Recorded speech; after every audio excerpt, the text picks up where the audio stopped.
కొత్త సీఈఓగా కార్తిక్ ని అనౌన్స్ చేసిన శివన్నారాయణ. షాక్ లో జోష్న. అసలు ఇంతకు ఏం జరిగింది, ఇదంతా ఎలా జరగబోతుంది తెలుసుకోవాలనుకుంటే ఇప్పుడే మా ఛానల్ తప్పకుండా సబ్స్క్రైబ్ చేసుకోండి. సబ్స్క్రైబ్ చేసుకుంటేనే మరిన్ని వీడియోలు మీకోసం మేము చేయగలుగుతాము. అలాగే మా వీడియోని లైక్ చేయండి.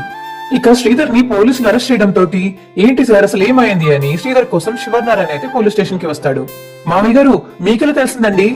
అదంతా తర్వాత మాట్లాడుకుందాంలే శ్రీధర్, అసలు ఏమైందండి అని చెప్పేసి ఇక శివనారాయణ వచ్చి పోలీస్ ని అడగడం తోటి మీకు తెలీదా సార్, మీ కంపెనీలో మీకు ఏం జరుగుతుందో మీకు తెలియకుండా ఉన్నారా, అసలు చైర్మన్ అయ్యుండి అని పోలీసులు అంటుంటే ముందు ఏం జరిగిందో చెప్పండి అని శివనారాయణ అంటాడు.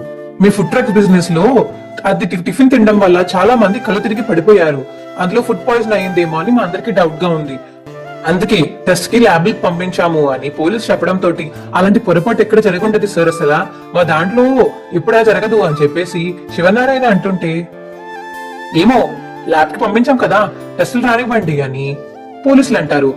సరే అని చెప్పేసి ఇక శివనారాయణ అక్కడ కూర్చుంటప్పుడు కార్తీక్ వస్తాడు. తాత నువ్వెందుకు వచ్చావు, నువ్వు కంగారు పడకుండా ఉంటావని ఫోన్ చేసి నీకు చెప్తే నువ్వు వచ్చేసావా, నేను వచ్చేదాకా ఆగలేకపోయావా నువ్వు అని కార్తీక్ అంటాడు.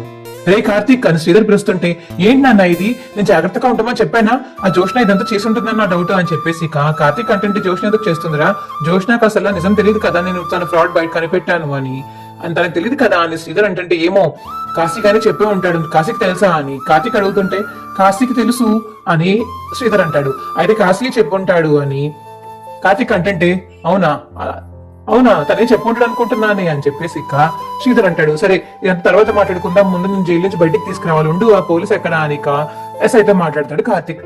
ఇక రిపోర్ట్లు అయితే వస్తూ చూస్తాడు, అదేంటి ఈ బండి దగ్గర మాత్రమే ఫుడ్ పాయిజన్ అయింది, మిగతా బండ్ల దగ్గర ఫుడ్ పాయిజన్ కాలేదేంటి అని పోలీసులు అనుకోవడం తోటి నేను చెప్పాను కదా సార్ మా కంపెనీకి అలాంటివి ఏమి ఉండవు, మీకు చెప్పాను నేను అక్కడ కావాలని మా ఫుడ్ బిజినెస్ కొంచెం బాగా అవుతుందని ఎవరొక లేదో అక్కడికి వచ్చి కలిపి ఉంటారు, అది తిన్న ప్రజలు కలిపి పడిపోయి ఉంటారు, అన్ని ఫుడ్స్ లోనూ సేమ్ పిండి సేమ్ చట్నీలు సార్, అలాంటిది అన్ని ట్రక్స్ కి లేనిది ఇక్కడ మాత్రమే ఎందుకు వస్తాయి అని కార్తీక్ చెప్పేసరికి సరేనండి ఈసారికి మమ్మల్ని విడిచిపెడుతున్నాను, కానీ నెక్స్ట్ టైం మాత్రం ఇలా జరగకుండా చూసుకోండి అని పోలీసు చెప్పడంతో చాలా థ్యాంక్ యూ సార్ అని శ్రీధర్ అయితే రిలీజ్ చేస్తారు పోలీసులు.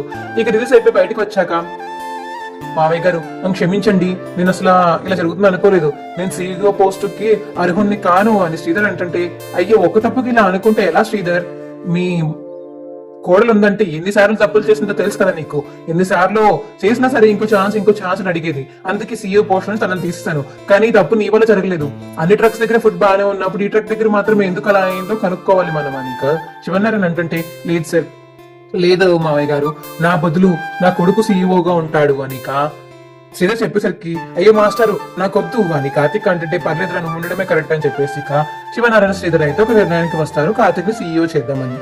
నన్ను సీఈఓ చేద్దాం కానీ సరే ఒప్పుకుంటాను, కానీ ముందు ఆ ఫుడ్ ట్రక్ దగ్గర అలా చేసిన వాళ్ళు ఎవరు కనుక్కోవాలి, ట్రక్ కి సీసీ కెమెరాలు ఉన్నాయి కదా అవి తెప్పించండి చూద్దాము అని కార్తీక్ చెప్పేసరికి సరే అని ఇంకా ట్రక్ లో సీసీటీవీ పూజ తీసుకొచ్చి ఇంటికి వస్తారు. ఇక అందులో పాయిజన్ కలిపింది కాశీ అని తెలిసి ఇక శివనారాయణ మరియు శ్రీధర్ కార్తిక్ షాక్ అయిపోతారు.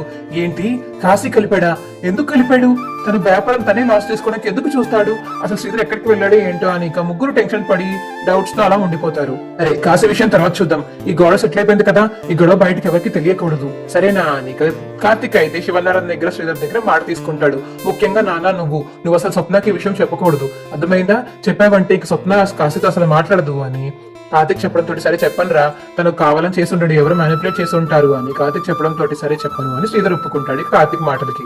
ఇక బోర్డు మెంబర్స్ అందరినీ పిలిచి కూర్చోబెట్టి కార్తిక్ ని సీఈఓ చేస్తున్నానని చెప్పి శివనారాయణ అంటే అనౌన్స్ చేస్తాడు. ఇక అది విన్న జోష్న అయితే అదేంటి నన్ను చేస్తాడు అనుకుంటే కార్తిక్ చేశాడు అని చెప్పేసి ఇక షాక్ తలా ఉండిపోతుంది. తాత ఏంటి తాత నువ్వు నన్ను చేస్తావు అనుకున్నాను సీఈఓ కార్తిక్ ని చేస్తున్నావా అని జోష్న అంటుంటే నిన్ను చేయడానికి నీకు అర్హత కోల్పోయావు, వీడు ఎప్పుడున్నా సరే అన్నిసార్లు లాసులు రాలేదు, నువ్వు ఉన్నావు చాలా సార్లు లాసులు వచ్చాయి, ఇక నువ్వు సీఈఓగా పనికిరావు అని చెప్పేసి శివనారాయణ అంటాడు జోష్నని. ఇక కోపంతో రగిలిపోతుంది జోష్న.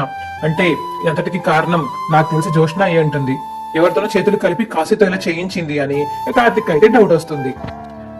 నెక్స్ట్ వచ్చే అప్కమింగ్ వీడియోస్ కోసం మా ఛానల్ ఇప్పుడే సబ్స్క్రైబ్ చేసుకోండి, పక్కనే ఉన్న గంట సింబల్ మీద క్లిక్ చేయండి, అప్పుడే మేము చేసే వీడియోలు మీకు రోజు వస్తాయి. నెక్స్ట్ వచ్చే ఎపిసోడ్ లో జోష్న అసలు కార్తిక్ ఏం చేయబోతున్నాడో తెలుసుకోవాలనుకుంటే మా ఛానల్ సబ్స్క్రైబ్ చేసుకోండి. Bye friends.